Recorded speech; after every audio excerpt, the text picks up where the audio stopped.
السلام علیکم دوستو، میں ڈاکٹر معیز حسین تھرسڈے کے لیکچر کے ساتھ حاضر ہوں. لیسنز آف لائف، سوال و جواب اور عروج بھی حاضر ہے. آپ کے کمنٹس ہمیں ملتے رہتے ہیں، تھینک یو ویری مچ. اور آپ سوال بھی بھیج رہے ہیں، اس کا بھی بہت بہت شکریہ. جتنے سوال بھیجیں گے اتنا ہم اس سیشن کو مزید آگے بڑھا سکتے ہیں. اور پھر سچی بات یہ ہے، جیسا سوال ویسا جواب. مزہ آ جاتا ہے آپ کے سوال سن کر جواب دینے میں. تو عروج بیٹھی ہیں. عروج صاحبہ، آپ سوال شروع کریں، میں جواب دینا شروع کرتا ہوں. Assalamu alaikum sir. I want to ask you about Qissa Yusuf alayhi salam. Why did called it his favorite Qissa? I mean, I know that there is a lot more in that than Qissa of Zulaikha and Hazrat Yusuf, like Hazrat Yusuf's faith and patience, but the main theme of that surah is the story of Hazrat Yusuf and Zulaikha. My question here is it sinful to love someone before marriage?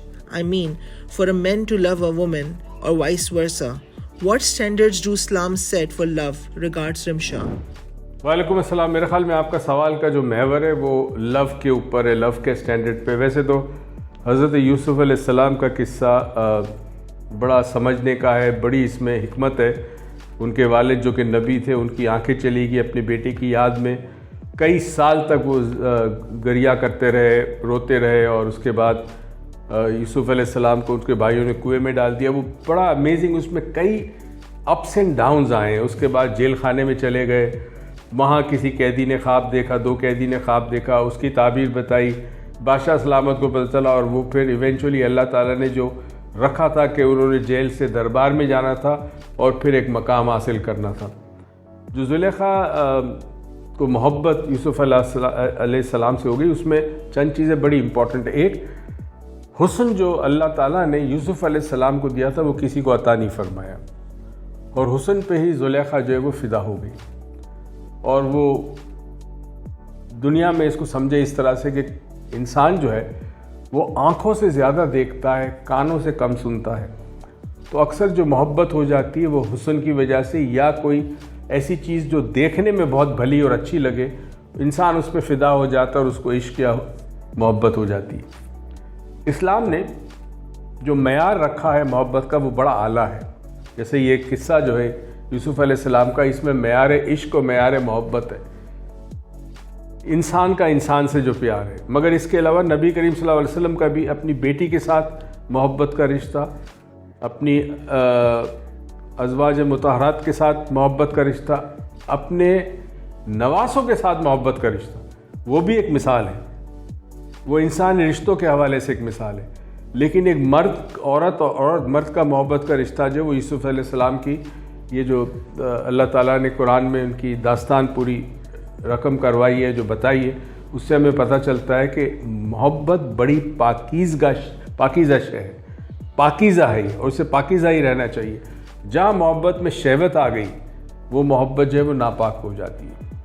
محبت وہ ایک جذبہ ہے کہ جو چاہے انسان کو تو زمین سے آسمان کی طرف لے جاتا ہے. محبت اللہ کی پہچان کرواتا ہے. اب عام طور پر محبت کے بارے میں کہتے ہیں دو ہے، ایک انسانوں سے محبت، ایک رب سے محبت. عشق حقیقی اور عشق مزاجی جس کو کہتے ہیں. عشق مزاجی میں انسانوں سے محبت. اب وہ محبت بھی اس لیے ضروری ہے کہ جب تک ایک بچہ محبت کو سمجھتا نہیں ہے، اس کا مزہ نہیں چل سکتا، تو عشق مزاجی سے وہ عشق حقیقی کی طرف سفر نہیں کر سکتا. اللہ ایک ایسی شے ہے، ایک ایسی حقیقت ہے جس کو دیکھا نہیں جا سکتا. اور انسان کی پرابلم یہ ہے، نفسیاتی پرابلم یہ ہے کہ جب تک وہ کسی چیز کو دیکھے گا نہیں، اسے محبت نہیں ہوگی. مطلب جو جذبہ محبت ہے وہ بیدار نہیں ہوتا جب تک وہ کسی کو دیکھے نہ. اور یہاں اندیکھے خدا سے عشق کرنا، محبت کرنا مشکل کام ہے. تو بچہ پہلے اپنے والدین سے محبت کرتا ہے اور وہاں سے سیکھتا ہے محبت، کیونکہ ریٹرن میں ماں اس سے محبت کرتی ہے، وہ محبت کرنا سیکھتا ہے. ایونچولی یہ محبت جاتی ہے، جب وہ بڑا ہوتا ہے تو پھر یہ محبت بڑھتی ہے، پھر ایونچولی وہ کسی کو پسند کرنا شروع کرتا ہے. تو محبت پھر ایک ساتھی کے ساتھ ہو جاتی ہے جس کے ساتھ وہ اپنی ازواجی زندگی گزارتا ہے یا گزارتی ہے. یہ جو محبت کا جذبہ ہے اب ڈائریکٹ ہونا چاہیے رب کی طرف، پیدا کرنے والی جذبہ تو پیدا ہو گیا، اب ایک اندیکھے خدا سے محبت کرنی ہے. یاد رہے خوف دلانا بہت آسان ہے، اللہ کا خوف پیدا کرنا دلوں میں بہت آسان ہے، کیونکہ ہم سزائیں دیکھتے ہیں زندگی میں. ہم دیکھتے ہیں کوئی جل کے مر گیا, کوئی ایکسیڈنٹ میں مر گیا, کسی کو گولی لگ گئی, موت آ گئی, کوئی بیماری سے مرا, تو تکلیف اور سزا بڑی آسانی سے دنیا میں نظر آتی ہے, محبت نظر نہیں آتی, کیونکہ محبت جب تک اظہار نہ ہو اس کا نظر نہیں آتی. اور اظہار جو ہے عام طور پر اس طرح سڑکوں پہ نظر نہیں آتا محبت کا. گھر میں میاں بیوی کے درمیان محبت, اولاد کی ماں باپ سے, ماں باپ کی اولاد سے محبت, وہ گھروں کی حد تک ہوتی ہے.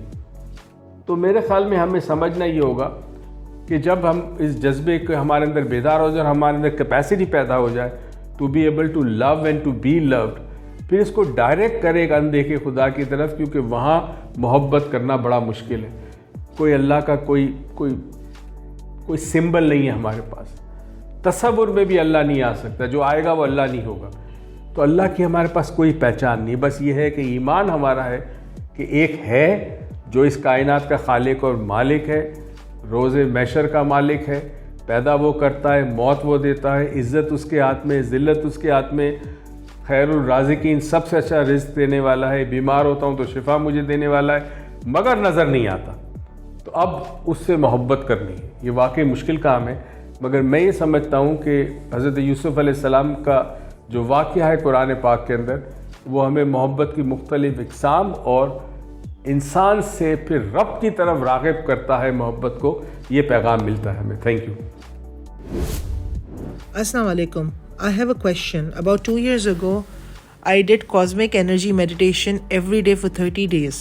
Me and Amir used to do it together, but my experience was different than him. One day after I finished, I lay down for sleep. In 10 minutes, I felt like some other person or body came inside of me, and that time I could not move at all. I was kind of paralyzed for 2 to 3 minutes. I was laying down on the right side. All I could read was Durood Sharif, only in my heart, couldn't move at all, like someone held me tightly and got inside of me. After 3 minutes, my body was relaxed and light, and I was shivering because I was scared. After 30 minutes, my body was normalized. Can you please explain what this experience means? I was relaxed afterwards, just wondering, since then, who was there who entered in me?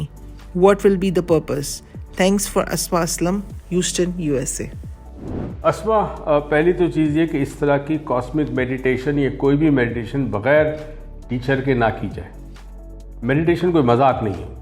Meditation میں آپ کے وجود کے کچھ دروازے ہوتے ہیں جو کھلتے ہیں تاکہ آپ کائنات سے کنیکٹ ہو سکیں. اب اس دروازے میں کون داخل ہو جاتا ہے, کیونکہ انسان کے علاوہ بڑی ہستیاں ہیں, آسمانوں پہ ہستیاں ہیں, ہمیں تو صرف جنات و فرشتوں کے بارے میں پتہ ہے, مگر اس کے علاوہ اللہ کی اتنی مخلوق ہے جو ہمیں نظر بھی نہیں آتی. دیکھیں, جس طرح یہ موبائل فون کے بارے میں کہتے ہیں کہ جی رات کو اپنے قریب لے کے مت سوئیں, دور سوئیں, اس کی ریڈیشن آپ کو نقصان کرتی ہے, تو اس طرح بہت ساری ویوز ہوتی ہیں, بہت ساری انرجیز ہوتی ہیں کائنات میں, تو جب آپ مراقبے کی حالت میں ہوتے ہیں تو وہ آپ کے اندر انٹر ہو سکتی ہے. تو بغیر ٹیچر کے مراقبہ نہیں کرنا. اسی طرح جب ذکر اشکار کرتے ہیں تو جو روحانی استاد ہو وہ آپ کو ذکر دیتا ہے, اپنی مرضی سے کوئی ذکر کرنا نہیں ہے سوائے درود پاک کے یا قرآن کی کچھ آیت کے یا سورہ کے. اس کے علاوہ جو جلالی قسم کے الفاظ ہیں اور ذکر ہے وہ آپ نہیں کر سکتے جب تک استاد نہ ہو. اب جو آپ کے ساتھ ہوا تھا وہ اس کو عام طور پر کہتے ہیں سلیپ پیرالائسس کہتے ہیں. اور کبھی کبھی یہ ہوتا ہے کہ انسان نیند اور بیداری کی حالت کے درمیان اٹک جاتا ہے کچھ دیر کے لیے, نہ وہ بیدار ہوتا ہے نہ وہ سو رہا ہوتا ہے. تو اس کو پری سلیپ بھی کہتے ہیں, پوسٹ سلیپ بھی کہتے ہیں. بس ایک کنڈیشن ہوتی ہے, اس کنڈیشن کے اندر ذہن بھی تھوڑا سا معاف ہو جاتا ہے مگر سوچنے سمجھنے کی صلاحیت رکھتا ہے, مگر جسم جو ہے وہ پیرالائز ہو جاتا ہے کچھ دیر کے لیے. کئی دفعہ نیند میں سے آدمی اٹھتا ہے, آنکھ کھلتی ہے, سوجھ بوجھ ہے, جانتا ہے کہ میں کہاں ہوں, سو رہا ہوں, سو رہا تھا, یہ میرا پلنگ ہے, یہ میرا کمرہ ہے, لیکن جسم میں حرکت نہیں ہو پاتی.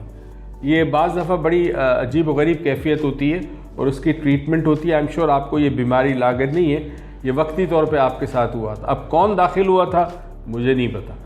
اگر تو ابھی تک کبھی کبھی ایکسپیرینس ہوتے ہیں تو اس کا طریقہ یہ ہے کہ آپ درود پاک 11 مرتبہ پڑھنے کے بعد آنکھیں بند کر کے مراقبے میں جائیں اور اپنے اندر جھانک کے کہے میرے اندر کون ہے, مجھ سے بات کرے.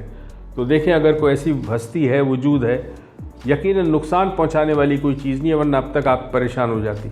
تو اچھی چیزیں بھی آتی ہیں آپ کے اندر, بری چیزیں بھی آتی ہیں, اس سے پوچھیں آپ کو جواب مل جائے گا. Thank you. I have studied over last 2 years or so the Western scientists like Bruce Lipton, Greg Braden, and Joe Dispenza, who essentially provide more or less the same knowledge you do, but without religious connotation, although they acknowledge God, oneness, or the energy source, but of course not in the same sense as Islamic way. This is interesting because they are talking about people benefiting from understanding concepts like energy, meditation, and power of thoughts, etc. However, these people aren't necessarily Muslims. Clearly, these practices work and benefits everyone. Allah benefits everyone. Best regards and Allah Hafiz. Tahir.